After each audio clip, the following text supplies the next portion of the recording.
Hey, what's up, podcast? It's Jeff, and you are listening to a special bonus episode of Teach Better Talk. This is audio pulled from one of our daily drop-ins. That's right, daily drop-ins are back every day, Monday, Tuesday, Wednesday, Thursday, and Friday at 8:30 a.m. Eastern Time over on Facebook, Twitter, Twitch, and YouTube. This is happening from November 23rd all the way to December 18th, so join us on any of the social media platforms. We are at Teach Better Team for our daily drop-ins. We're here to support you, answering questions, talking about fun stuff, bringing on special guests, anything you need, we're here for you. Join us for the daily drop-ins. Let's get into this special bonus episode. Enjoy.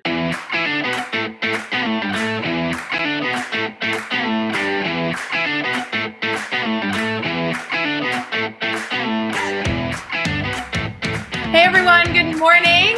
Rae and Kari here from the Teach Better team. We have a ton that we're going to do, like you already know, for our daily drop-in that happens every single morning at 8 a.m. Eastern, or 8:30 Eastern. Kari, it's weird because like you and I are both in Central Time, so I'm like, 7:30 a.m. Central. Either way, we're going live every single morning, Monday, Tuesday, Wednesday, Thursday, Friday. Kari and I are so excited to kick off our morning slot, and then Dave Schmittou will be joining me in about a half an hour for our administrative rewind from the mastermind. So I cannot wait for the next hour. Make sure you comment in the chat where you're watching from and say good morning, and let's get started. Kari, I was so stoked that we were going live together this morning. You're like making my whole Wednesday. Well, thank you. I know I love going live with you, so any excuse, I'm all for it. Well, and honestly, and I messaged you this earlier, I'm like, we need to catch up because you actually have made a big transition, like as a teacher. And so I'm like, oh, I want to hear about how like your students are doing, how you're doing. And then I'm like, oh, she's on the daily drop-in. This will be perfect catch-up. Yes, it is perfect timing. I'm so excited to talk about that. So perfect timing. As we get started, hey, Joe, good to see you. Hi, Joe. Love all the comments. Feel free to throw those in. Tell us where you're watching from and any topics you want us to like brainstorm. Like Kari and I are going to catch up because Kari is a full-time teacher. I'm a full-time teacher. We want to like talk shop and share ideas with each other. But the daily drop-ins are also very much, probably like 90% of actually for all of you, where you're able to ask questions and share topics and, you know, kind of like tell us what things you're still looking to brainstorm through as a safe space to hopefully get a solution or maybe a path forward to continue to support your kiddos. In about a half an hour, as I said earlier, I'm get to be joined by Dave Schmittou. We'll be doing our rewind from the mastermind that we have twice on Tuesdays. And so that will be a great part of the second segment of our daily drop-in this morning. Kari, I know we're getting comments flowing in. I want to say hi to everybody. But before we get started, would you mind telling us a little about what you do in education? Because you have come live with me before. I know we always talk shop. I feel like I talk to you every single day. But if somebody's connecting with you for the first time, like what's your background in education? Okay, I'm Kari, and I am a middle school ELA teacher in Northern Illinois, and this is my 6th year in the classroom. For Teach Better, I'm also the digital content coordinator, so a lot of people may know me from the blog or doing things with that. So I guess that is like that in a nutshell. So good. I know I was, your name came up yesterday in our daily drop-in because our guest, Brian Zumpke, was talking about the blog, and he's like, because, you know, Kari runs the blog. And I'm like, everyone knows Kari because Kari makes sure that all the content comes to teachbetter.com. Like, if you're listening to this right now on a podcast, that's because Kari helped make that happen. If you're listening to this right now on a live video and you've read a blog at teachbetter.com, like Kari was a part of that. Everything that's good goes through Kari. That's kind of my mindset on her role on the team. And it's funny that you say that too. So I don't know if you know this, but Brian Zwemke was actually the principal at the school. When I was applying for my first job, he was the principal that hired me. And then he, you know, was moving on to other places. So he wasn't actually like my principal my first year, but he was the one that hired me for my first job. Wait, it's funny you say that because he has told me before, he's like, you stole Kari. I'm like, yes, I did. So smart. We had to get her on the team for all of this stuff worked out. I love it. I love it. That's so funny. And you actually joined the team because you were friends with Caitlin. So like you have a lot of connections to members of the Teach Better family. And now you run the Teach Better team. So in my mind, like that's quite we know Caitlin's the real boss, so. It is always entertaining, I feel like, when I'm talking to Jeff, because we joke that Caitlin Giordano is the boss of the Teach Better team. We call her boss lady. But then if you come up within any moment of time after that, like a few minutes later, they're like, oh, well, Kari's actually the boss. We just like, she's the boss. She actually makes all the decisions and makes the content look good. Oh, I love it. Oh my goodness. Well, Kari, I know we have a lot of people saying good morning. Yes. I was talking about like, Danielle, you're so sweet. Another morning with awesome people. If you are joining us for the Daily Drop-In for the first time, maybe you're watching this on YouTube for the first time, we are streaming right now live on Facebook, YouTube, Twitter, and Twitch. Or you're listening to this after the fact. These become bonus episodes of Teach Better Talk podcast. The Daily Drop-In started back in March. Because a lot of the world was changing because of COVID, schools were changing, and teachers felt like they needed a space to talk. There was things changing seemingly every hour. I know, Kari, you probably felt that way in March. It just seemed like there was so much movement, so many decisions being made. Mm-hmm. We wanted to create a space where no matter what was going on in the world, you could share your questions, you could share your ideas, and also be a part of a community that really is solution-minded. And Kari, that's actually something I really love about our collaboration. Anytime I'm able to talk about you do incredible things for your students. And I know this is strange to say, but like, you never complain about it. Like, you are always so driven to not necessarily like think positively, because sometimes life's hard. It's not always about positive, but like truly trying to find like the right solution to like move us forward. I so appreciate that about you. So I'm excited to hear about how school's going for you and all the changes that have been happening. What's been going on? Yeah. So let's get to the comments first. I'm laughing at some of these. These are hilarious. I know. Yeah, Dave. It says, Caitlin tells us no, Kari. Yes. It's true. Totally true. So awesome. Good. I love that there's so many people commenting, because that's really what I love to see, people like engaging and asking questions and saying good morning, and not only good morning to us, but a good morning to each other. I mean, it's such a fun environment. So fun. Yeah, I love it. Oh, so good. So I currently found out yesterday we were remote. We've been remote since the week before the week of Thanksgiving. So like we transitioned. It was like Monday, Tuesday was hybrid, Wednesday was a planning day, and then Thursday, Friday, we moved to remote. We were remote, obviously, all through the week of Thanksgiving. We've been remote this week. And then they told us that they weren't sure what was going to happen after this week.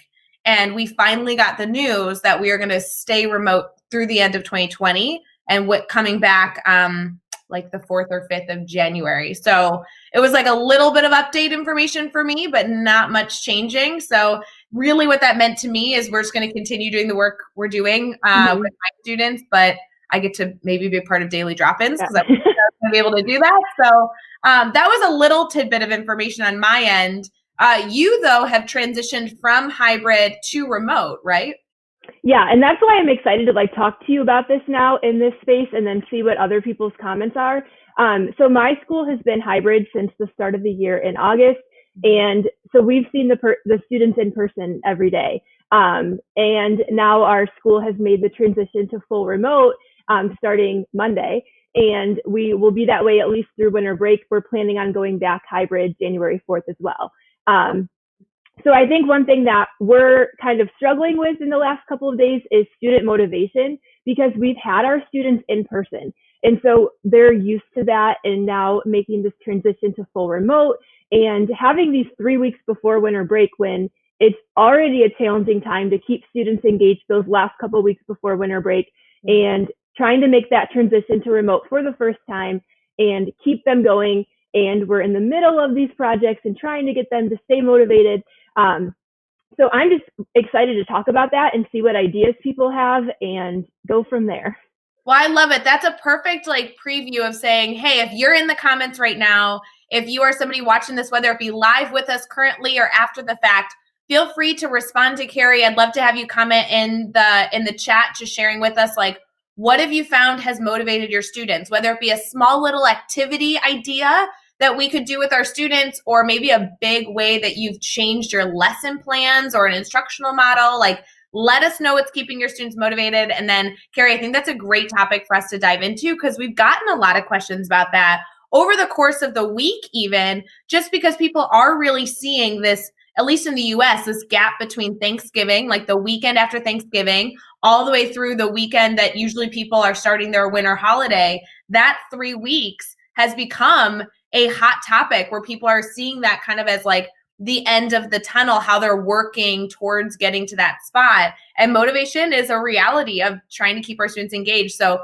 we are going to be getting to all that. I do want to give a shout out to Kelly. I know we've had so many people join us. I have a phone call with Kelly later and I'm just really excited. So I love when people that are like on my calendar, I'm like, Kelly, I'm so excited to chat with you later. It'll be super fun. Dave actually posted a question that I'd love to talk about, Kari, but as people are responding to your motivation question, because Dave asked a question about bloggers. You essentially like run our blog department. Anybody who gets blogs with us gets to work with you and Livia, which is just such a wonderful like match made in heaven. I love your duo team. And, you know, he's asking here about how you handle like adult writers, adult bloggers, and giving feedback. I think this is really relevant to not only the way that we handle giving feedbacks to adults in general being relevant in our school system, but any teacher has to give feedback constantly. So did you find that to be tricky at the beginning when you first started taking over the blog, like giving feedback to adults? I think at first it definitely was new territory for me that I hadn't yet ever had to dabble with. But then I realized like it's the same thing that I do every day with my kids. And when I thought about it in that mindset, it made it so much easier to do, where I'm still, you know, just trying to make changes and help people, you know, like change for the better. And so when I thought about it that way, it became a lot easier. So when I, you know, have a guest blogger that I am wanting to give feedback to, or a lot of times they reach out to me asking for feedback. And so I just treat it the same way as my students, and I will, you know, share all of the positives and then share a couple of things that, you know, they could change for the future. And we have so many amazing guest writers. So I always have a hard time, like when they want feedback, like trying to find some things that they could work on. But I just treat it just like my students. And I think that has worked very well. Well, I mean, you're right, though, because you're really working somewhat. Some bloggers that join the Teach Better team, guest bloggers, are just like first-time writers, right? So they obviously have written and they're in education, so they have written before, but they feel like they're new bloggers and they might have a lot of questions. Others, like we have a ton of guest bloggers who are authors and, you know, like do professional development for educators all the time. Or we have a lot of guest bloggers who are writing teachers. So we really have like such a big variety of people that share content with us. And that's one thing that I love about how flexible our blog is that we do have some writers that are more like research-based and write in that regard. And then other people write like how they talk. And I've had some guest bloggers reach out to me and say, you know, I just submitted a blog. I kind of did it informal. Like I wrote it how like I talk. And I'm like, hey, that's fine. Like I want your voice, and however your writing voice comes through, like we're here just as a platform for that. So whether you're writing more research-based or just from the heart, like whatever that is coming from, like we're good. So I won't lie, Kari, writing is the hardest medium for me. I know we've talked about this, like put me on camera, let me do a podcast, like let me just talk at you. Fine. Like I could make something up. Blogging to me is so stressful, and you feel the opposite. You prefer to like write things down. Yes. Like I've been challenging you all the time, like, Kari, get on camera. You're so good talking with people and sharing your ideas. But I bet like people feel like this struggle all the time where they might want to blog, but maybe it's a medium that feels uncomfortable. Do you have like any tips to get started with that? Not necessarily even with Teach Better, but just like starting a blog in general. I know Maggie's on here. Maggie, we just interviewed on Teach Better Talk podcast. Her episode's coming out soon. She like legitimately just started her own blog. That's not easy to do. Yeah, I think just when you're writing and not worrying, like it's the same thing I tell my students. Like when you're doing a first draft of something, don't worry about how it sounds. Don't worry about the spelling and grammar. Don't worry about any of those logistical things. Just write what comes to your mind. And that's the beauty of writing, is that you can then go back later and kind of read it over again and see if it's actually how you wanted it to sound. And so I think that's just one of the most helpful things with writers, and why writing, even for students, can be a very intimidating thing, is you see that final product and you're like, that's what I have to do. But it's like when you're starting, you're just getting it out on paper. And it doesn't matter how it sounds and how it looks. No, I love that. It's a great tip. And it really helps. I know it would be different if you have your own blog, but like it really helps for me when I'm writing for a website like Teach Better or like other groups that have an editor that reads your content first. It's kind of like a safety net. Like, okay, so that way, if I spell something wrong, if I have a weird sentence I can't figure out, like I'm in a collaborative environment where somebody's going to help me before that gets published versus I'm going to write this on my own. And when I publish it, the first person to read it isn't a collaborative partner. It's somebody trying to like gain information, and I want them to like have the best experience possible. It's just for sure. Yeah. So Kari, I know that we're going to move off this topic. We have a lot of comments streaming and I want to get to it. I know we only have you here for about 20 more minutes. So with that being said, if somebody was listening right now and they're like, oh, I didn't know teachbetter.com had blogs, which by the way, guys, we publish a blog every single day. So there's always content there. But if they wanted to get started, like if they wanted to become a guest blogger or maybe even just learn about the process of becoming a guest blogger to see if it's interesting to them, what steps do they take? How does the process work? Like they contact you or they contact through the website and then what? So there's a couple different ways. Like if you're sure that you're interested in blogging, there is a form on the Teach Better website. So if you go to, I think it's on like the homepage, it's a few different places throughout, but especially if you go to the blog tab and if you scroll down, there's a button that you can fill out a form. If you're not sure, you can always just email me and we can chat that way.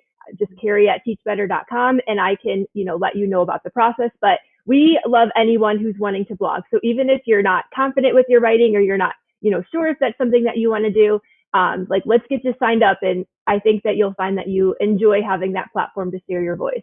But once you get that initial form filled out that you're interested in, then I will get you signed up on our website and get you all of the tips for how to write a blog. And like I tell anyone else, just do your best and then I'll take care of the rest.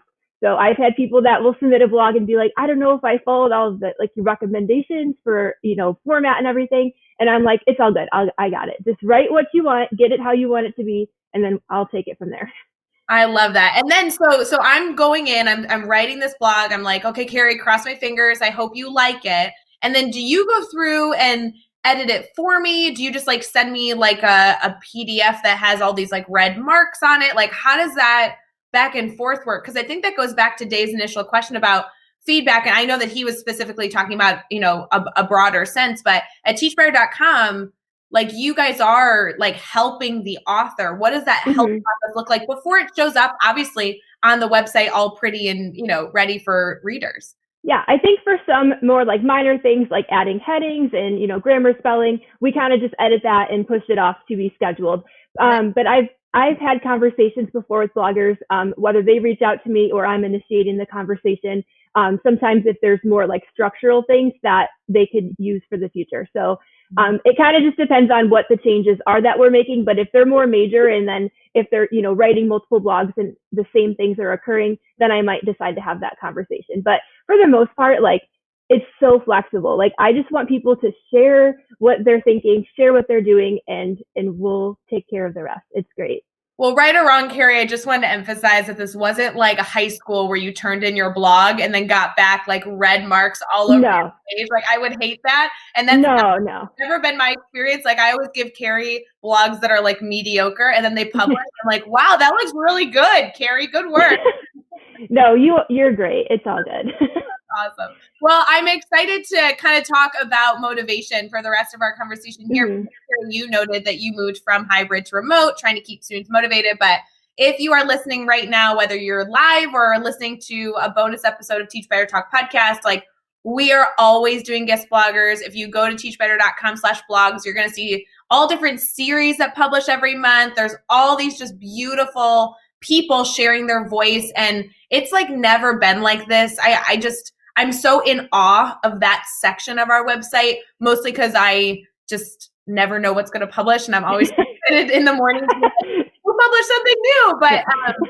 But Kari, that honestly is such a wonderful place for people to share their voice. And I hope people reach out if they think they might want to blog. You don't have to commit for life. Just write one and the process and then go from there. For sure. 100%. Yeah. So Kelly's jumping in here and she says, we were hybrid and are now 4 day in person.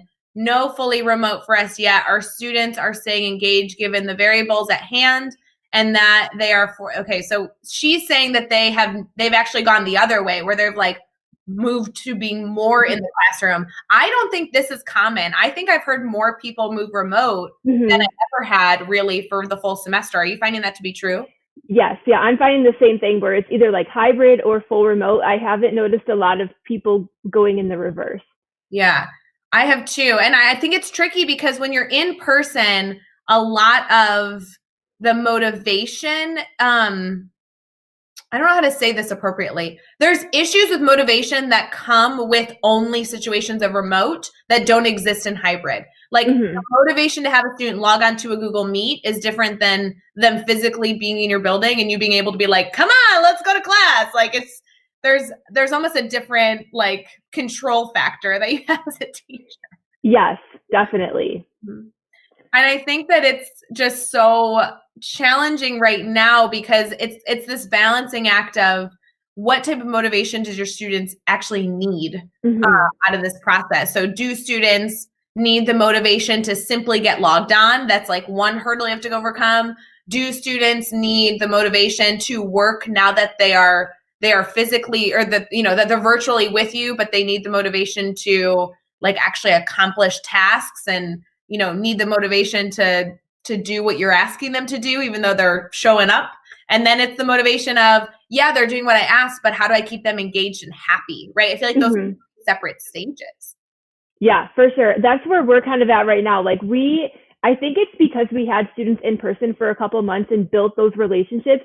But so far for our first 2 days of full remote learning, every student was on. Every student had their camera on. Like it was amazing. And I think for us, it's more of the like motivation to do the task the same way that they would in the classroom and then keeping them happy. And I, spent some time reflecting with my students yesterday, like, how did your first day of full remote learning go?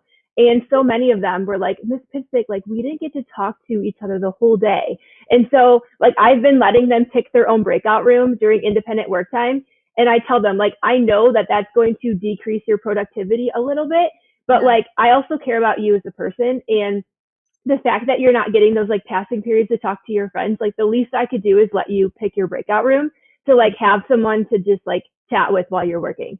So I don't know. It's one of those things where we're just like it's trial and error right now because it's new for us too, figuring out how to make them happy, how to help keep them productive and still maintain the level of what we were doing in person, but moving that to the online platform. Well, and I think it's interesting, Kari, because you're experiencing a transition for the first time, whereas while I am in a similar spot to you where I did just move from hybrid to remote, it's the third time we've moved. So I feel like my students have handled that transition with more ease because they've done it. Your students are experiencing it for the first time. So, and not to sound silly, but it gets easier as you go, only because the students kind of like understand what they're moving towards. But let me tell you, remote was way harder before I met them. And you have this beautiful opportunity where you've gotten to see them and interact with them.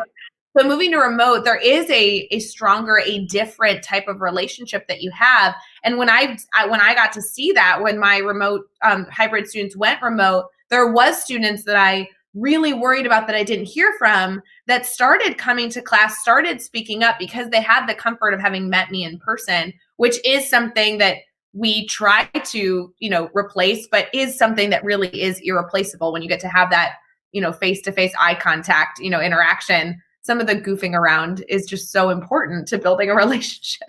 Yeah. So I think it does help me and, my colleagues at my school a lot that we had, 2.5 months in person first. So we're going to use that to our advantage as best as we can. Absolutely. Andrea is jumping in. There's been a lot of comments of people agreeing with all the things that you're sharing. And Kari, there's a ton of comments bragging about how awesome blogging with the teacher.com is. So y'all rock. This comment says, we've been fully remote the entire time, and the lack of communication with each other is the hardest part. I think, Kari, you touched on a great way that you're using breakout rooms to try and get that human interaction. You're not saying, hey, it's work time, you should leave this Google Meet and go work on your own in your own house. It sounds like some of the work that you're doing during independent time is having students still in small groups online virtually so that they can have some of those important like dialogues that you can have with friends, even though they're not content related. Right. And I think just having seen that, because we were in person for a couple of months, and just getting to see all of them interact with each other. And then, we'd go outside for a math break, and they would, like have like groups of people that they would talk with or work with or whatever. And so I think just seeing that and then knowing how important that is to them is even more motivation to continue to incorporate that, because it's a long day to be Zooming all day, and then you don't get a chance to like always talk with your friends. Like they're right there, but you can't talk to them. So I'm like, the least I could do is build that in. And I have a block of time where the other teachers don't. So I do have that flexible time that I can build in to give that to them. Well, and I really try, and in our dialogue, especially during daily drop-ins, but during any conversation we're having with educators, it's important to relate what's going on in the classroom to an experience that a teacher is having. Because sometimes we see a disconnect. So if you're thinking about Zooming all day, we all know that it's exhausting because we're all doing it right now. And I find it to be exhausting. But when you share like, oh, your friends are right there and you can't talk to them, I'm like, oh my God, that's exactly how I feel when we have staff meetings where like my colleagues who I'm friends with and really enjoy seeing are on camera, but we're all muted. Some of our cameras are off. And it's kind of this like, Kari, Yeah. how are you? Right? So what do? We pick up our phones and we text. Mm-hmm. And we're not supposed to look like we're texting on camera. So we're like texting down below. Sending each other funny gifts to see if we can make each other laugh. And it's not that we're not paying attention to the staff meeting, but we're all just like missing our friends. And so on the flip side, when we see our kiddos doing that, we're like, oh, make sure you don't do that. But gosh, I do in staff meetings all the time.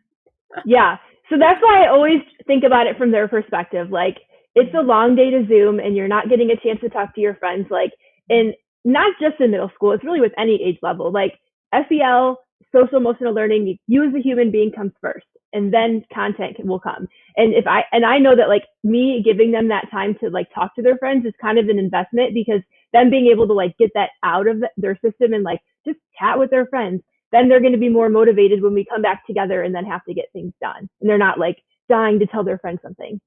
So tell me, Kari, like logistically, because we haven't talked about this, and I think it's such an easy tip. I know you were looking for tips, but I feel like all of us just got your tips for that. But it's an easy tip to be able to say, this is an opportunity you have every so often to get students talking. A lot of educators are looking to find creative ways to get students collaborating. This is obviously something you've tried, over the past day or so. So logistically, what does that look like? Like students log in. Do you create the breakout rooms beforehand? Like, can you give me the steps for somebody who maybe wants to try this later this afternoon or next week? Yeah, so we use Zoom. And I learned the hard way. There is an option to like let people pick their own breakout room. So I clicked it and I was like, all right, guys, pick your breakout room. And they're like, Ms. Pitstick, that we don't have that option. And I'm like, what is going on? So I looked into it more, and you have to be like on the Zoom app in order to use that feature. So anyways, for like as an impromptu thing, I was just having them like put in the chat, like if they wanted to work independently or who they wanted to work with. And then I would just like do it that way. But that was taking way too much time. So yesterday To confirm, Kari, it was taking too much time because they were in the chat saying, I want to work with Kari. I want to work by myself. And so you had to manually be like, Stephanie's moving independently. Barbara's. Yeah, right. Good. Right. Okay. So then what I tried yesterday was making like a Google sheet that had their names alphabetized by first name, because that's how Zoom categorizes them. And then I just had them like pick a breakout room number, like based on if they wanted to be alone or with another person. And then I could just glance at that sheet and then just like click on their names from the roster. Still not like the easiest method, but I think given the features that we have to work with, I think that will be the best way to do it moving forward. So I know that you're super new at this. So Kari, you might change your mindset, like your process in like 2 hours, who knows? But assuming that this is working, so your students can't choose a breakout room, but they could if they were on the app. So you just have a device where they can't be on the app. Is that what you're saying? I think so. They have Chromebooks, and I think they're getting to it like through the internet. And I don't know if there's like, I don't really know a lot about that, but that makes sense. That makes sense. Okay. So then when you sort them, how long is it actually taking you? Because I could be listening to this right now and say, whoa, if I have a 47-minute class and this is going to take like 15 minutes, then I'm not doing it. But if you're saying like, oh, it takes longer than you want, but it's only like 3.5 minutes, maybe I would make it different. Maybe it would be worth my time is my point. So what is realistically in one class, I don't know how many students you have, how long is it actually taking you with the support of this Google Sheet that students can really advocate for what they want and you can see it in an organized way? Yeah, when I used the Google Sheet, it ended up only taking like probably 2-3 minutes then to put them in their breakout room. The first day it was like going on 10 because we were trying to use the feature that I didn't know they couldn't use. And then we were trying to use the chat, and then, of course, the chat just keeps flowing, and I'm like missing all the names.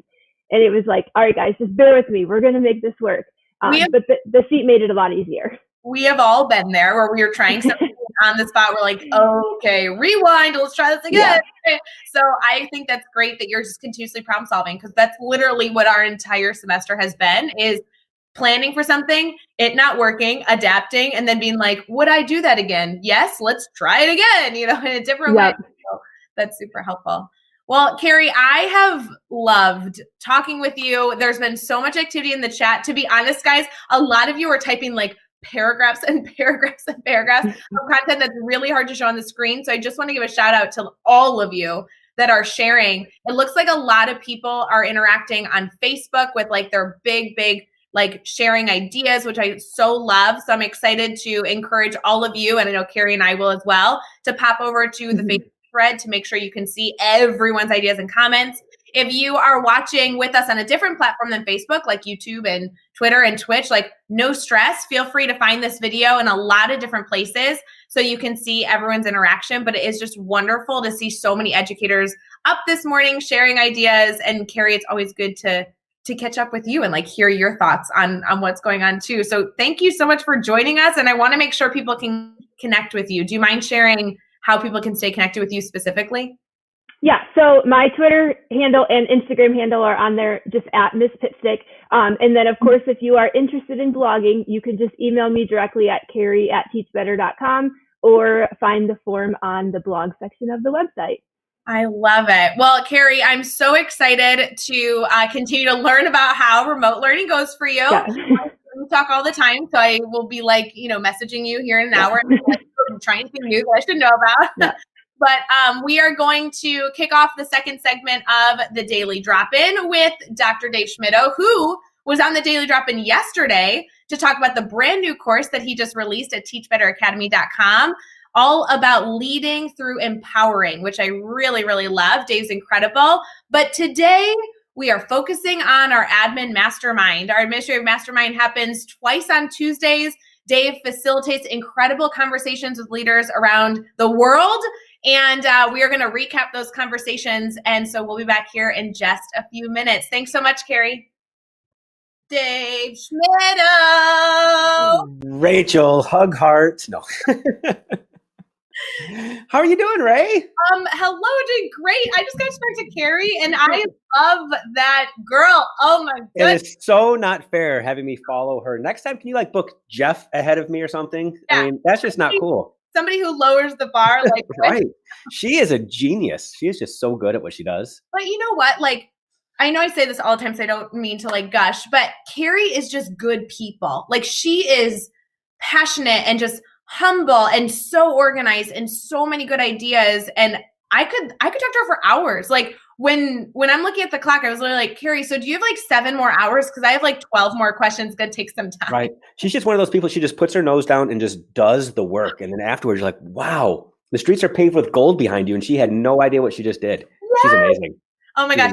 I know, Dave, you were kind of like watching in the background here, but the comments talking about how much people love working with Kari over in our blog, like, holy moly. I don't know. That's a big deal too, because writing a blog and putting your stuff out there for the world is scary. And then it goes through this extra layer where Kari gets to read it first before it reaches the stage where you're like, yes, now share it with the world. And that can be super intimidating, but Kari makes everything just so easy. No matter what your thoughts are, how jumbled they may be, she's like, no, I can help you. And that's what she does. She doesn't judge at all. It's just, she's so good. So good. And Dave, I don't know about you because you're like fabulous writer over there, but I sent Kari some real not so hot blogs that I'm like, literally, I absolutely text her and be like, good luck. Like, here's kind of garbage, good luck. And then it publishes and I'm like, wow, she made all my ideas sound so smart. Well, there's a reason I go on video way more often than I write things, because the whole written word thing, and I don't necessarily, and I taught middle school language arts. You can kind of relate to this. I know. But give me a camera and a microphone any day of the week over a keyboard. And yeah. I do have to say, we used to have a rule on the Teach Better team when we were just starting out where you had to write a blog. So I would like message Jeff every month and be like, please don't make me do it. And he's like, nope. And I'm like, can I do a video? And he's like, nope. And now we have so many good guest bloggers that Jeff is kind of like, okay, Rae, maybe like we don't need to read your garbage. Like we'll have these other great people. It really has grown too. That's tremendous. And it's going to what, 7? Is that what I saw just the other day? 7 a week? This week we launched publishing 7 blogs a week. And that does not count like podcasts. Like that's completely separate. This is just blogs that are. That's insane. Can you just for a second grasp the reach of the Teach Better team right now? It is more than Illinois, Ohio, and Michigan now. Yeah. I mean, I see a comment back when Kari was here from somebody from Tunisia. Yeah. I don't even know where Tunisia is, but it's not here. Mm-hmm. That is huge. And we have people that join our mastermind from Australia every single week. We have people that join us from Argentina. I mean, this is amazing. There's just so much wisdom around this world. 7 billion people, and it's like Teach Better team is reaching them all. So okay, cool. So that is a fun part of kind of all the little pockets of how people can get involved and stay involved with the team. Like you're talking about the mastermind. It's amazing to jump in the mastermind and see where everyone's from, the time differences. I told you I just recommended our friend Dan, who's in the UK, doing the mastermind. But then it's the same thing with Mastery Chat. You pop into Mastery Chat and you have Israel, Germany, Canada. I mean, like all over. And it's like, wow, this chat originated in Ohio. It's so cool to see it like reach out to educators who can share their voices from a multitude of perspectives all around the world. That's, I think, a big value of education right now is that we can collaborate with educators everywhere. And so we choose to do that. Yeah. And that's what's so cool. It's not like the Teach Better team is this distribution warehouse where there's all this knowledge kept in the Midwest of the United States, and then they just share it with everybody around the world. It's truly like I joke all the time and say Teach Better teams like farmersonly.com making these connections happen. But that's what's happening. There's all this wisdom from around the world that gets to get funneled through the Teach Better team. There are people from the UK and Tunisia and Australia that are sharing their wisdom with those of us living here in the Midwest. It is so cool. So cool. Michelle, you need to get blogging with us. Michelle just said, blogging is a goal of mine at some point. Like Michelle, you got to do it. Like go reach out to Kari. She makes it so easy. And she actually helps you brainstorm topics, which I think is a huge beauty of what Kari's doing, what Livia's doing. She helps with the blog immensely with Kari. They have a great tag team there. So just try it, because for all you know, the next blog you write could be on something you're doing today and you don't even know it. So yeah, I see Kylie was saying that. Michelle and Kylie, both of you, this is your challenge. Do it before you go on your winter break. Both of you inspire me just with tweets and messages all the time. Just take those and write about them. They're so good. Well, there's so many things that you don't think about writing a blog at that comes naturally. Like Kylie, I don't mean to like shout you out and embarrass you, but Kylie, you post a lot on social and I love seeing it. And something that you posted, weeks ago was like a gift exchange. I'm sorry that I'm sounding creepy because I totally stalk you, but I didn't want you to know that. So like you posted gift exchange, but you were talking about it virtually. Like that's a blog. Like go write a blog about why that was important to you, how logistically you're doing it. That's almost 2 blogs. I got you, girl. You're going to be a monthly series now. So like this is the best part of like being a blogger in my mind with Kari and Livia's support is that you don't really need to know how you're going to make it happen because it's such a collaboration. This is not an individual like homework assignment. So I love that Maggie's jumping in. She's like, just do it. Maggie blogs all the time. And what's so cool is now it's branching out from even just written blogs. I know Liv just reached out to me this week and said, oh yeah, by the way, Dave, I was supposed to ask you to write a blog, but if you want, you can do a vlog. And I was like, I'm in for that. Come on. Yes, I will do a vlog any day of the week, but the blogs, it feels like it just takes too much time. Okay, for anybody who listens to Teach Better Talk podcast, you know we talk about Chris all the time. Chris edits and makes our podcast sound good. And he has been a godsend because once Chris came on, Jeff was like, Rae, I don't think you have to write any more blogs because Chris will edit a vlog for you and Dave. I'm like, perfect. I love it. Well, Dave, it's really fun to chat to talk about Kari because Kari's such a wonderful, beautiful person. Oh my gosh, and Kylie's actually saying the topic is always my issue. Don't worry, we could brainstorm for the next half an hour on topics for you, Kylie. Sign us up. But Dave, something that's really special that you have been doing with Chad on Wednesdays is doing a rewind of the mastermind. And I have loved that this has become a staple in the Teach Better family because you and Chad have had such rich discussions talking through the type of conversations that happen both in the morning and the afternoon of the admin mastermind. And I just wanted to thank you publicly for letting me be involved in this week because this is something I watch and I always feel like a cool guest a part of. And now I get to be a part of the conversation, which is so cool. Well, one of my favorite people in the world, Allison Apsey, writes a lot about serendipity. How things just happen miraculously and you're like, oh, wow, I guess I see why that happened. I feel like us chatting today is a serendipitous moment because the conversation yesterday, the thought that kept going through my head is, this is Rae, this is Rae, this is Rae. So can I throw it out there? I want to just hear your comments. Yeah, please. And can I preface, guys, I'm embarrassed to say, but I just want that on the table. I was not a part of either mastermind yesterday. So Dave, I'm excited to hear about the mastermind because I was not a part of them. So please share. I'm excited to learn. And I may not be good at facilitating conversation because I'm just going to be this is mouth open. So first of all, let me set the stage for those people that might be watching this because they do the drop-in, but they don't know what mastermind is. So let me reset that. And then I want to roll into some of the conversations that had me thinking about you. So admin mastermind is for school leaders. It's a safe place for school leaders just to come and we sit in on a Zoom meeting and we just talk. We share if we have our own driving issues, things that we want to put on the table because we don't necessarily feel like we have anybody we can turn to or go to. And we just want to get ideas from other people. We come together and we just grow and we learn. And it's this amazing growing community. Like you said, we meet twice on Tuesdays, 9 a.m. and 7 p.m. Eastern time, real time. And we all just sit around and talk and share. And they've gotten so big, we have 4 or 5 breakout rooms in each session now, where there's these small groups of 5 or 6 people that just sit around and brainstorm and share. And I get the amazing opportunity to just pop into each room and hear the conversations. And like you said, my jaws just drop sometimes because there's just so much wisdom there that I get to be a part of and hear these amazing conversations. So yesterday, for example, just a couple of the conversations before I get to the one I want to talk to you about. Please. There was somebody that said, what do you do if a staff member comes to you and expresses self-harm behaviors? As an adult, they're saying that they're having some struggles, internal struggles, and they're in this dark place. How do you respond to that? So we had a bunch of administrators sitting around and talking about that.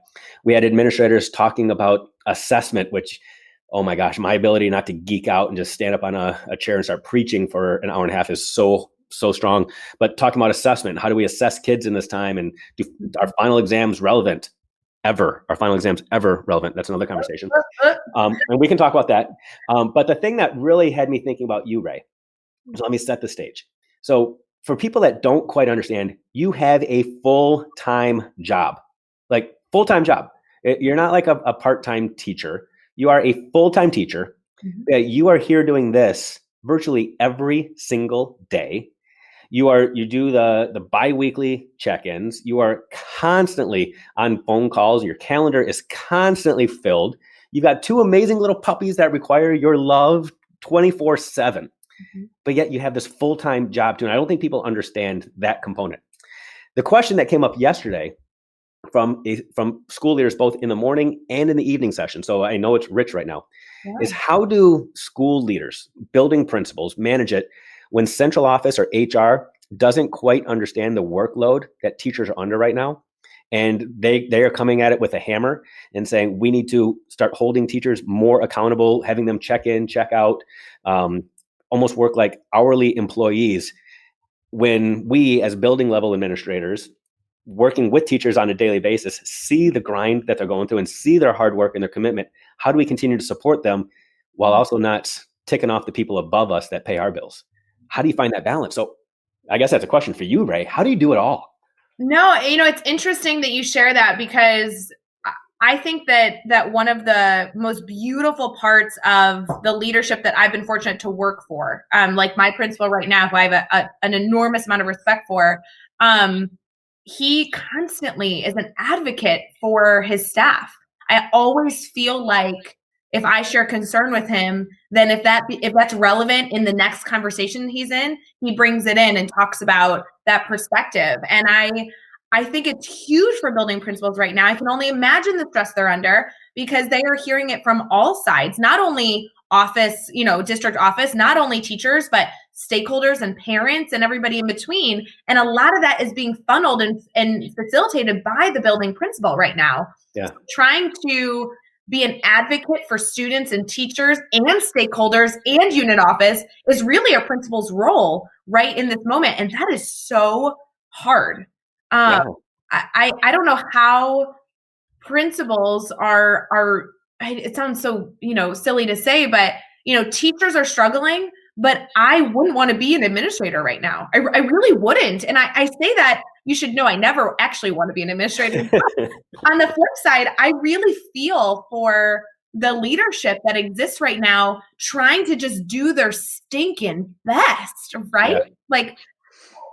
Yeah, we say all the time that the pandemic that's existing right now and all of what has happened in 2020, it seems like there are so many new problems emerging, but in reality, it seems like most of them were problems that have been around for a long time that are just now magnified. Yeah. And you talk about that microscope and how principals seem like oftentimes they're in this no-win situation. Mm-hmm. And I think that's the reality is right now, they have a microscope on them like never before, which is an amazing opportunity when you think about it, because for how many years have we been begging for teachers to have this platform to be able to speak from building leaders to finally be heard by their community and for parents to want to engage in these conversations? Now we have it. So how do we take this opportunity and shape it so that people are hearing the amazing stories about the amazing work that teachers are doing and that schools are doing, as opposed to, there are some people out there taking advantage of the system. We got it. We know that there are some people out there shopping at Walmart at noon every single day, and we get that. But by and large, the vast majority are doing God's work, and we need to sell that message. Well, and I think we even talked about this yesterday at the tail end of the daily drop-in that I did yesterday with Brian Zwemke, who was talking about educators sharing their voice and sharing not only logistics of the school building, but truly sharing what's the happenings of the school. He did it better than I could do right now, but was going through like the main things being shared out to our communities are when break is, what time school starts, the bell schedule, what are the sports or activities after school. It's not about the day-to-day grind. It's not about the aha moments of our students. It's not about teacher well-being or anything in between. It's really logistics. And so if we can continue to share our voice, I think that's a big part. I mean, I wrote it in the Teachers Deserve It book that teachers' voices deserve to be heard. But my pushback, if you actually read the chapter, is not about how teachers' voices deserve to be heard. It's about the concern that if teachers aren't sharing their voice, there is nothing to hear. And that is actually the problem. And so I think as you go back to leadership, reflecting on Tuesday, both in the morning and the afternoon, about wanting to be supportive and advocate for teachers, a lot of that comes from teachers actually having an opinion, sharing their voice, and then working with the principal to expand that to a larger audience, in my opinion. No, you're spot on. And, you've heard me say before the line, what we do, they do. And it's so true in all aspects of life, is especially when you're thinking leadership to teacher, teacher to student. What the administrator does, what they emphasize as important is what teachers then emphasize to the students, and so on and so forth. And this is a bad example that'll kind of snake our way around. But about a month ago, we had somebody at our mastermind group from Texas, at this huge school in Texas, who brought to the question attendance issues. They're struggling every single day to have students actually actively engaged in class. She said that 95% of their students show up in class, but 40% of the students have at least one E on the report card just from not doing the work. So we had this big conversation about why is it that students are showing up if they're not doing the work? And the answer is because that's where administrators have put all of their focus and attention, is show up, because that's where we get our dollars. We have to have butts and seats. That's what matters most. So students are playing that game. And it's the same thing that we're talking about right now. We've got a lot of our communication to parents is about attendance and bell schedules and just these logistics. So parents are hearing that and they're thinking, okay, that's the stuff that matters most. So they're looking at teachers through that same lens of, are they in school in a classroom from 8 to 3? Are they doing the logistical managerial work? Or, like you said, if administrators started just emphasizing all the amazing things that are happening with students, all the great projects and the great outcomes that students are producing, then they can start elevating teachers in the same format, and it changes the dialogue. What we do, they do. We have to be mindful of how we're communicating because everybody else focuses in on that. Dave, this really makes me think of, I know this is relatively unrelated, but I had a conference yesterday with a student, 6th hour, a beautiful genius girl. She's wonderful.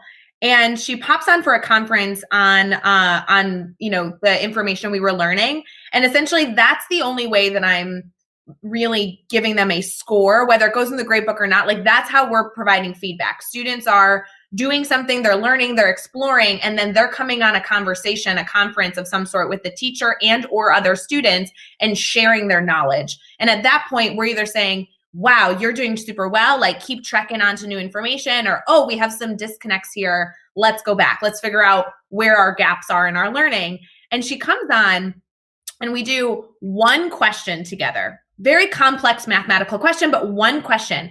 And she just explodes with information, so much good, rich thinking. I mean, it was like inspiring. I was like getting chills talking to her. And after the problem concluded, I was like, cool, you're done. Like, you are so ready to move on, go explore. And she pushed back in this conference. It was only me and her. And she goes, wait, that's it? And I'm like, what do you mean, wait, that's it? Like, you just slayed this problem. Okay. And she was like, well, like, isn't this supposed to be like a really hard quiz? And I'm like, no, like, this is an opportunity for you to share your understanding. The expectation is that you're learning. The expectation isn't for me to like try and get you. Like, you understand this information. I don't need to make it more complicated. Keep going. And I think there's that misunderstanding of like that things need to be hard or done a certain way is kind of adding to this level of stress, whether it's at an administrative level or a teacher level. Is like, what are you actually trying to accomplish? Because if one problem will do it, then why do you need to do anything else? I don't know. That's Rae, Pandora's box was just open. So you got control of the screen here. Give me the hook when necessary. But you're so spot on everything that you just said. I'm going to try to spin this back around to administrative, district, organization with the big O, systems that can change. Mm-hmm. We have so many competing entities. And we often fight against ourselves in schools so often. And I'll just give you a couple of examples based off what you just said. Mm-hmm. You have a student here who thinks they're supposed to play the game of school because they played it so much. They have to answer so many questions, this arbitrary number of questions correctly, so that they can prove that they know something. Right. It's similar to in schools. At the end of school, in every state now, we have these big state assessments so students can prove mastery. Not going to get into the debate about whether a good test or bad test. Yep.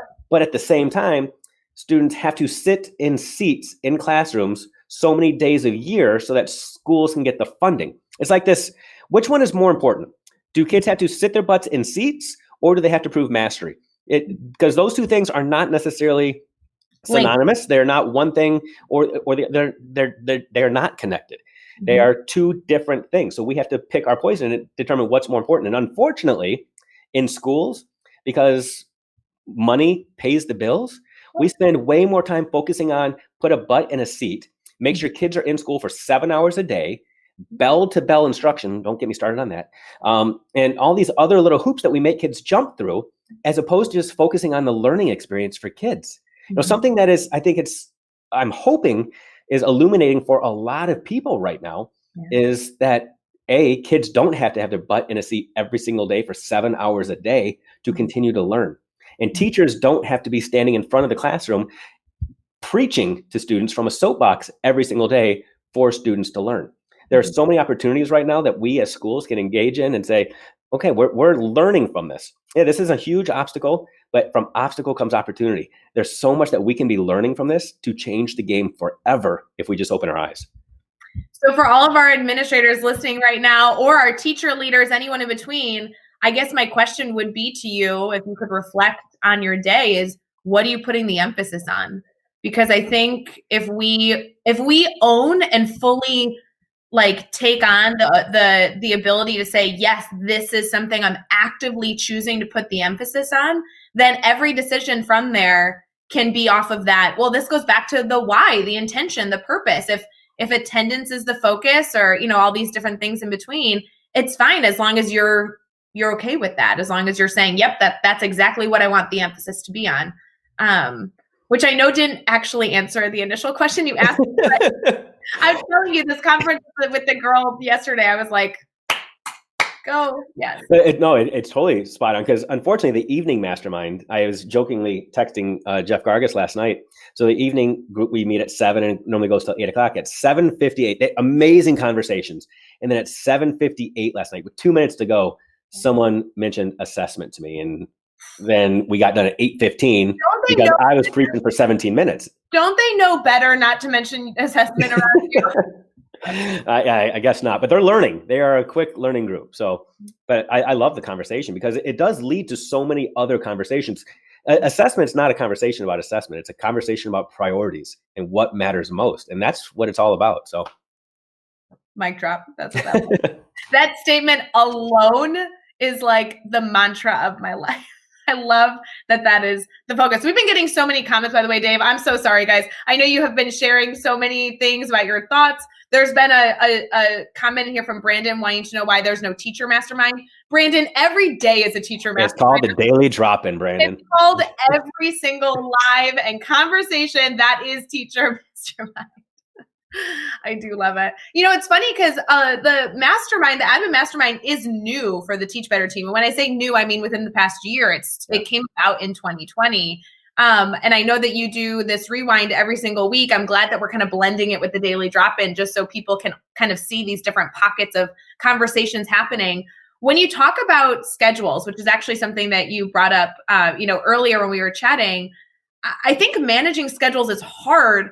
You included, like you have done so much to support teachers. I don't know how you keep your schedule straight. Do you have like a strategy, maybe something you shared or heard principals share about kind of managing all the things going on in their world, or something that you use that you could help our network maybe take a new tip away?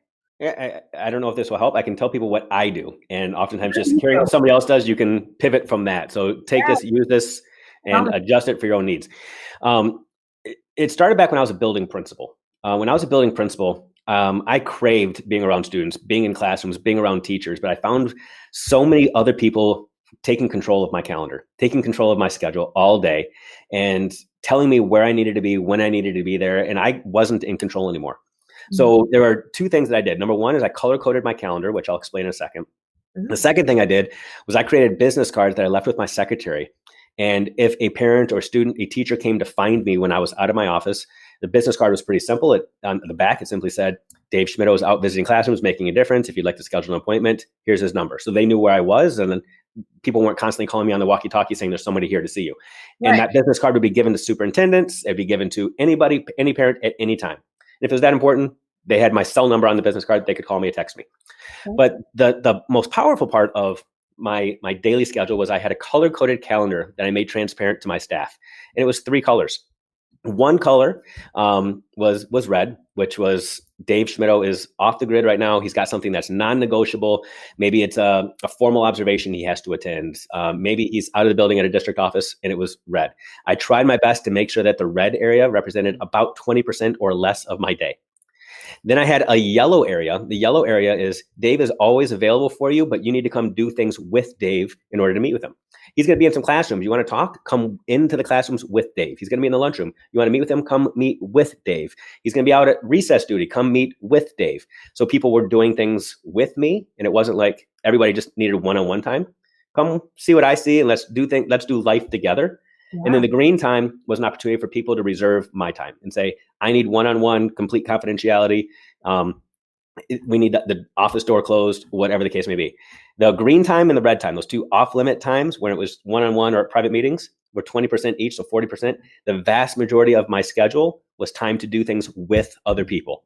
So I'm available to talk, I'm available to brainstorm, but we're doing it with others I wanted to meet with people. I wanted to live with people. I wanted to lead with people. And that was the most important scheduling tip I had.